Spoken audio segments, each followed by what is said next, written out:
Hello, Internet. It is Adam Malik Aaron, and welcome back to my holiday 2019 box office predictions. And today, we're going to be talking about Harriet. We're going to go over its pros and cons. So let's get right to it. Pros. As the title suggests, this movie is about the life of one Harriet Tubman. And if you don't know who that is, well, I mean, she's only one of the most important African American figures in history.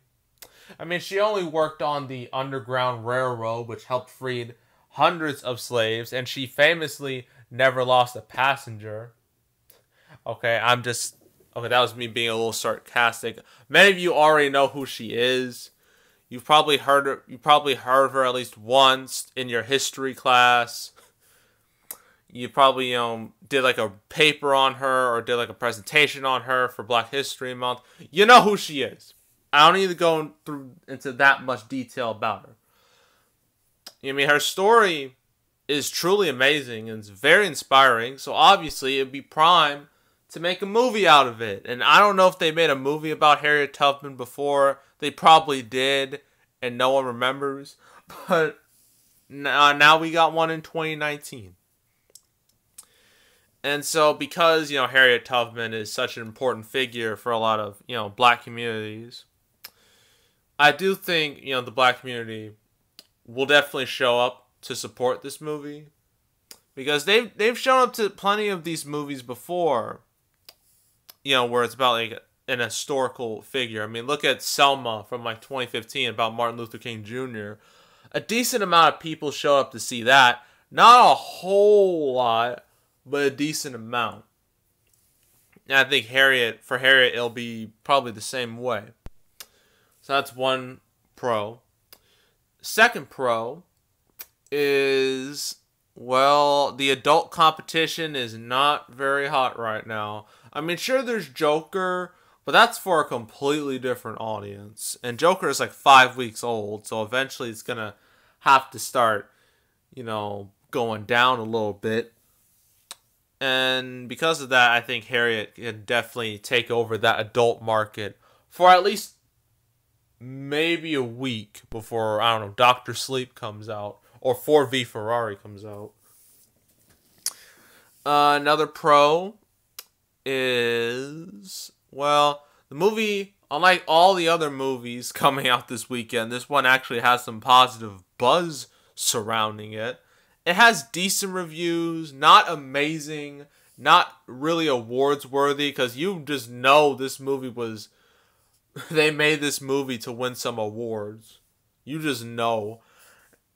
I mean, it's no, it's not like it's a 12 Years a Slave type movie. So, I mean, it's not as prestigious as that, but it's still decent. It's still pretty good for like a non-Oscar movie.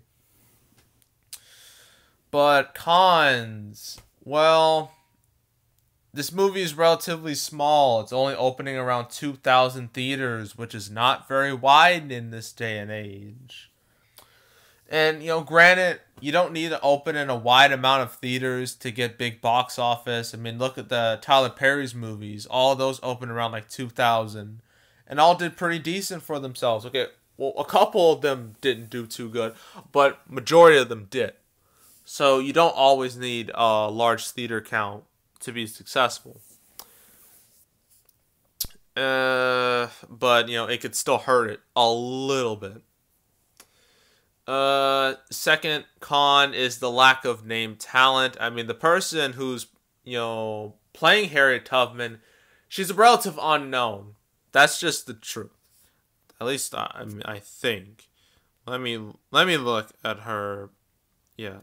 Cynthia Arvaro. Has she done anything else? Has she done anything?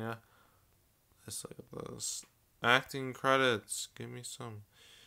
Well, she was in these two movies, but they were both pretty small.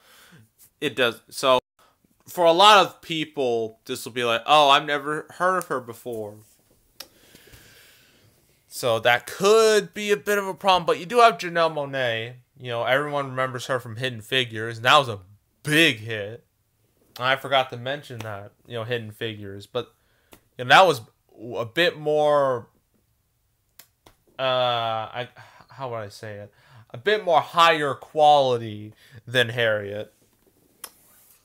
And a bit more mainstream with its cast. I think that's about it.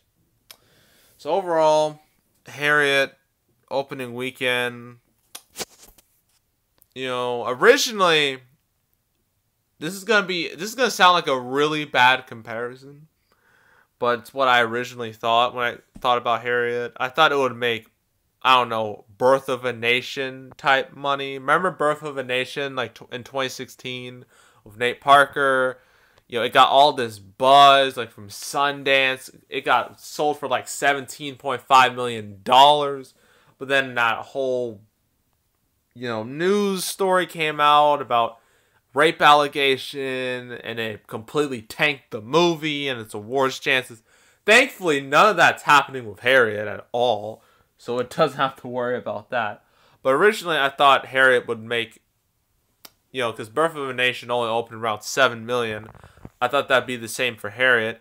But because Harriet, unlike Birth of a Nation, has positive publicity surrounding it and a lack of any real competition, I think it could overperform. I think it could open to around maybe 10 million. And it'll have decent-ish legs to about 30 to 40 million. Because, I mean, I don't think it's going to have amazing legs, because the competition is going to be fierce, brutal, and unrelenting for the rest of November and December. Like, it's going to be a bloodbath. But I don't think Harriet will be one of the casualties. I think it'll be one of the... Well, I think plenty of films are going to survive, but some are going to straight up tank. And I don't think Harriet's going to be one of those films. So, yeah.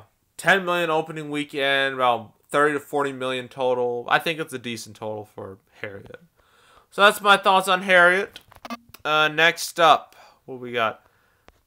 Motherless Brooklyn. Riveting, I know. And after that, Terminator Dark Fate. Yeah.